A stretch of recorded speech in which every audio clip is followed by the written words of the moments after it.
Oi, pessoal. Meu nome é Carolina Crisaf dos Santos Lemos. Eu sou estudante de Engenharia Civil da UFV e hoje eu vou apresentar para vocês o meu trabalho sobre o meu projeto de pesquisa. Bom, a nossa pesquisa ela teve o título Estudo da Mecânica da Fratura utilizando correlação digital de imagem em rochas intrusivas do quadrilátero ferrífero em Minas Gerais.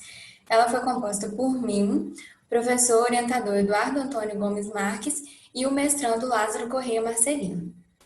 A mineração é uma das atividades mais importantes do estado de Minas Gerais, que contém as principais jazidas de ferro e ouro do Brasil. Em Minas Gerais, o quadrilátero ferrífero é uma região que se localiza no centro-sul do estado e abrange cidades como Nova Lima, Itabirito, Mariana, Ouro Preto e entre outras. Durante o desenvolvimento dos empreendimentos minerários, é necessária a realização de diversos projetos de engenharia que vão possibilitar a retirada de forma segura e econômica desse bem mineral. E para a realização desses projetos é necessário conhecimento das propriedades mecânicas do maciço rochoso, porque isso vai possibilitar a realização de escavações mecânicas, projetos de taludes, detonações e entre outras atividades minerárias. Na imagem mostrada no slide, a gente pode ver o exemplo de uma mina, que é a mina do Tamanduá, que fica localizada no município de Nova Lima, em Minas Gerais, que foi justamente a mina de onde foram retiradas as amostras da rocha que a gente estudou nesse projeto. O principal objetivo do nosso trabalho foi determinar a resistência à propagação de fraturas na rocha em estudo. Isso foi feito através do ensaio CCNBD, que eu vou explicar um pouco mais sobre a metodologia dele posteriormente, e ele foi realizado para diferentes níveis de alteração das amostras. Para atingir esse objetivo, foram realizadas algumas atividades, como a avaliação da influência da alteração tempérica na propagação das fraturas.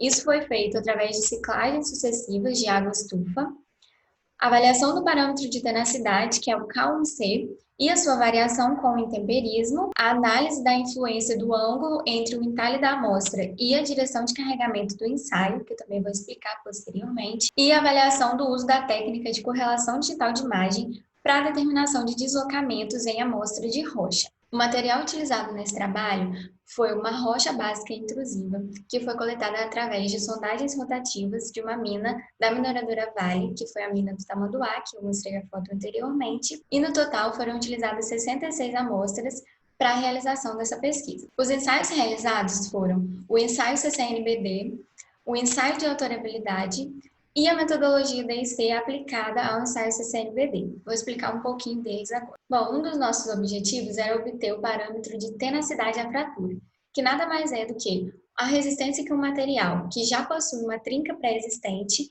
ela possui até se romper efetivamente. A ISRM, ela recomenda um ensaio CCNBD para a obtenção desse parâmetro de tenacidade. No nosso caso, nós obtivemos o parâmetro para o modo 1 de ruptura, que está mostrado nessa figura do slide, que a ruptura ela ocorre com o deslocamento da amostra, essa abertura, somente devido ao esforço de tração. E para a realização desse ensaio, inicialmente as amostras foram serradas e usinadas, depois foi executado os entalhes nos corpos de prova com o auxílio de um disco diamantado. Após a preparação, foi realizado os ensaios CCNBD em uma prensa servocontrolada e essas amostras foram separadas em 4 grupos, de acordo com a variação do ângulo do entalhe com a direção de carregamento. Isso foi feito para poder analisar possíveis diferenças na forma de ruptura das amostras. Após a preparação das amostras para o ensaio CCNBD, elas foram submetidas ao ensaio de alterabilidade proposto pela STM. Esse ensaio ele consiste na realização de ciclos consecutivos de água e estufa, e ele foi utilizado para simular a ação do intemperismo sobre a rocha em estudo. No total, foram realizados 105 ciclos de água e estufa, sendo que as amostras foram também subdivididas em 4 grupos.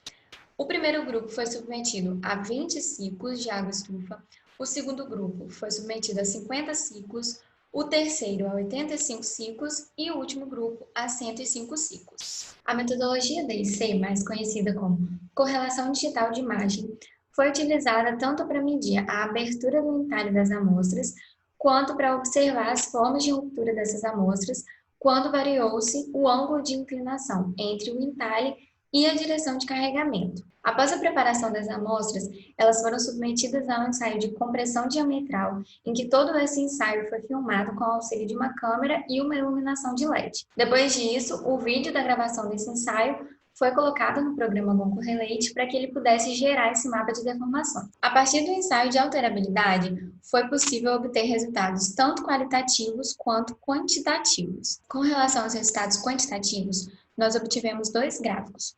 Um da variação do índice físico de porosidade com o número de ciclos e outro da variação do índice físico de massa específica aparente seca com o número de ciclos também. O índice físico de porosidade aparente, ele não teve uma variação muito significativa durante a realização desse número de ciclagens.